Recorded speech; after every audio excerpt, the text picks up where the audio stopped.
और आपको आज दर्शन करा रहे हैं तुलसी राम। ठीक है, ये मंदिर है ज्ञान गोदड़ी में, वृंदावन में, कृष्ण भाई रघुनाथ। और आपको इसका जो रहस्य है, ठीक है, वो आगे जाके पंडित जी होंगे तो उनसे पूछ लेते हैं, नहीं तो प्रीवियस वीडियो में मैंने आपको बताया ये थोड़ा सा, ठीक है, उसमें से देख लेते हैं हम। तो ये ऐसा रहेगा। और ये देखिए रोहित है, रोहित जा रहा है, सन्नी भी साथ ही। और देख सकते पूरी फौज है जहाँ पे बच के रहे। और जैसे कि पंडित जी अभी थोड़ा हिचकिचा रहे थे, कैमरे के सामने आने से उनको थोड़ा हिचकिचाहट महसूस होती है, तो उन्होंने सारा बिठा के हमें बताया कि तुलसी राम जी जब श्री रामचरितमानस का कर रहे थे, प्रचार कर रहे थे, तो उन्होंने प्रिंटिंग प्रेस तो होती नहीं थी तब।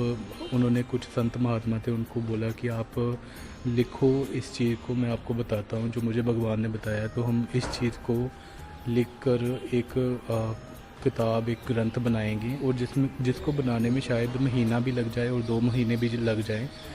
तो उनका सिर्फ एक मोटिव था कि पूरे ब्रज में जितने भी संत हैं सबको रामचरितमानस का श्रवण हो, और भगवान की जो ये है, भगवान की जो मतलब है कि लाइक इच्छा है, उसके मुताबिक सबके पास इस ग्रंथ का पाठ होता रहे। तो उस समय बहुत ही कम मात्रा में जो ग्रंथ प्रचारित हो रहा था, क्योंकि लिखने में ही बहुत समय लग जाता था।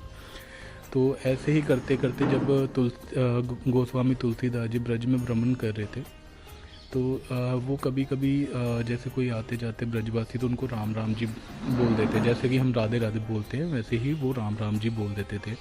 तो ब्रजवासी जो थे वो इस चीज़ में भेद करते थे कि जब उन गोस्वामी जी राम राम जी बोलते थे तो वो आगे से राधे राधे बोल के उनको बोलते थे कि जहाँ पर राम राम नहीं चलता, जहाँ पर राधे राधे चलता है, जब वृंदावन में।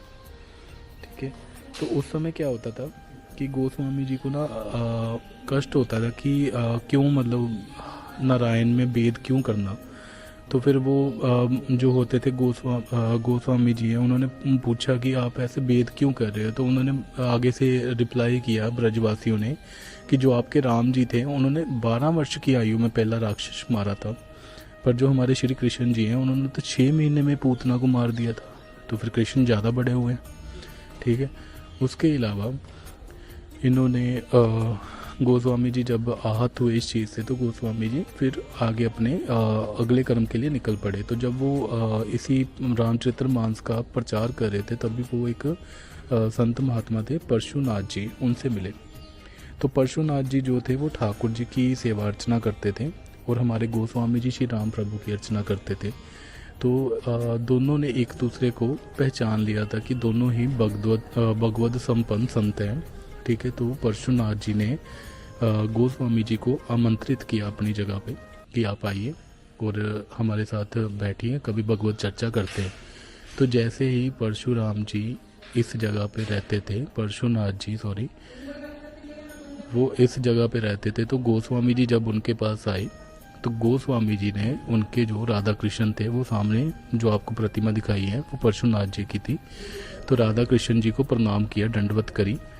तो आगे से परशुनाथ जी बोल रहे हैं गोस्वामी तुलसीदास जी को कि आप ऐसा मत करिए, क्योंकि अपने इष्ट को ही प्रणाम किया जाता है, दंडवत किया जाता है, किसी और को करोगे तो मूर्ख कहलाओगे। तो उस समय हमारे श्री तुलसीदास गोस्वामी जी उन्होंने अपने अंदर ही राम नाम स्मरण किया और भगवान को प्रार्थना करी कि प्रभु आज जी भेद मिटा दो। तो आप देख सकते हैं जो पीछे वाली प्रतिमा है श्री राम प्रभु की, वहाँ पर जो श्री कृष्ण थे, परशुनाथ जी के श्री कृष्ण और श्री राधा जी जो प्रतिमा थी जिनकी वो पूजा करते थे, वो श्री कृष्ण की प्रतिमा श्री राम जी में परिवर्तित होगी उसी समय। और गोस्वामी तुलसीदास जी को जहाँ पर श्री राम प्रभु ने दर्शन दिए साक्षात धनुष धारण करके, इसलिए इस स्थान का जो नाम है तुलसी राम पड़ गया। और मैं आशा करता हूँ आप सबको ये कथा सुनकर उतना ही शौक लगा होगा जितना कि मुझे लगा है कि श्री तुलसीदास जी गोस्वामी जहाँ पर आए थे, और ऐसी लीला भी हुई है वृंदावन में। और आपको कभी भी आना रहे तो जहाँ पर जो पंडित जी है बहुत ही ज़्यादा सरल है, बहुत ही ज़्यादा सरल स्वभाव है उनका। आप बैठिए, उनसे ज्ञान लीजिए।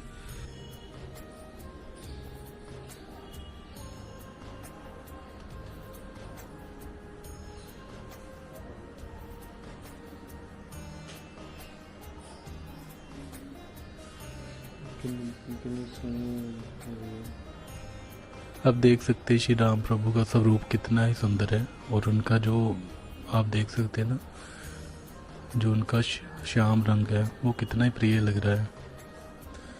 और वृंदावन में इतने प्राचीन मंदिर भी है, धीरे धीरे पता लगता है, एकदम से नहीं लगता। तो हम बहुत ही सौभाग्यशाली हैं जो हमें आज पता लगा, और हमने बिना देर किए प्रभु के दर्शन किए।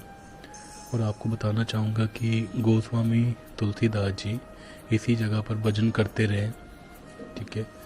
और प्रभु श्री राम ने गोस्वामी तुलसीदास जी को जहाँ पर दर्शन दिए, इसलिए उनकी भजन स्थली होने के साथ साथ गोस्वामी तुलसीदास जी जहाँ पर वर दे के गए हैं कि अगर किसी की भी कोई मनोकामना है वो पूर्ण नहीं हो रही तो वो जहाँ पर आके भजन करे कुछ समय के लिए, उसकी हर एक मनोकामना पूर्ण हो जाएगी। और जी मंदिर के प्रांगण में हम खड़े हैं, आप देख सकते बिल्कुल पुराना है, कोई भी इसमें मॉडिफाइंग नहीं हुई, सबसे पुराना मंदिर यही है। और जैसा था वैसा ही है आज भी। और इसके अलावा मैं आपको थोड़ा सा और बता देना चाहता हूँ कि जहाँ पर जब श्री भक्तमाल जी की रचयिता हैं श्री नाभा जी और श्री तुलसीदास जी की सत्संग स्थली, यही वह सिद्ध स्थल है जहाँ गोस्वामी जी ने भक्त की पगतली में खीर खाई थी और श्री नाभा जी ने सुमेरो को उपाधि दी थी। तो आप सोच सकते हैं कि मतलब ये स्थान कितना ही पौराणिक है, कितना ही ऐतिहासिक है। और इन स्थानों को हमें पता नहीं होता, हम वृंदावन में आते हैं, घूमते फिरते हैं और बाकी क्या करते हैं, आउटर वाली प्लेसेस देख लेते हैं, जो अपने ऐतिहासिक मंदिर हैं उनको नहीं देख पाते। तो मेरी आप सबसे विनती है, प्रार्थना है कि आप कभी भी आएँ, अगर आपको तुलसी राम स्थान पे दर्शन करना है, ठीक है, तो आप कभी भी जहाँ पर आइए, आपको ज्ञान गुदड़ी में आना है। ज्ञान गुदड़ी में आके आपको जहाँ पर तुलसी राम मंदिर दिखेगा। और आइए हम पुजारी जी से एक बार जान लेते हैं इस मंदिर का इतिहास, तो पुजारी जी हमें इतिहास बता देंगे। जी जी, नहीं कोई बात नहीं, आप साइड से बोल दीजिए, वो वैसे आवाज़ आती रहेगी।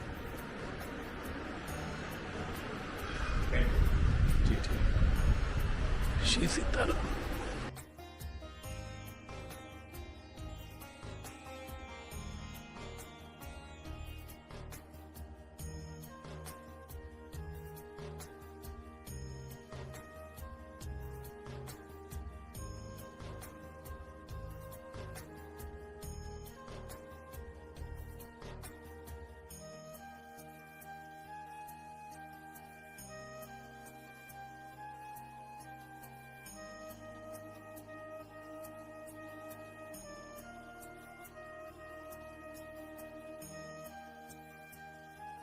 और मैं आशा करता हूँ कि आप जल्दी से जल्दी आइए। और आप देख सकते हैं कि चारों ओर कितना शांतमयी वातावरण है, ठीक है। और हनुमान जी और उनकी सेना विराजमान है और राम दरबार तो लगा ही हुआ है। तो मैं आपसे इजाज़त लेता हूँ आज के व्लॉग में, और हम देखते हैं, आगे चलते हैं और एक नया व्लॉग आपके लिए लेके आएंगे, एक ऐतिहासिक यात्रा, नई यात्रा जो प्राचीन हो। तो अभी के लिए मैं आपसे अलविदा लेता हूँ और आशा करता हूँ आपको पसंद आया। और लाइक, सब्सक्राइब, शेयर करना मत भूलें, क्योंकि ऐसे स्थान जो वृंदावन में जिनके बारे में कोई नहीं जानता, हम वही स्थान आगे लाना चाहते हैं। आप जाओ, कहीं भी जाइए, सारे मंदिर अपने ही हैं, पर प्राचीन मंदिरों को पीछे मत छोड़िए, मेरी आशा यही है। श्री सीताराम।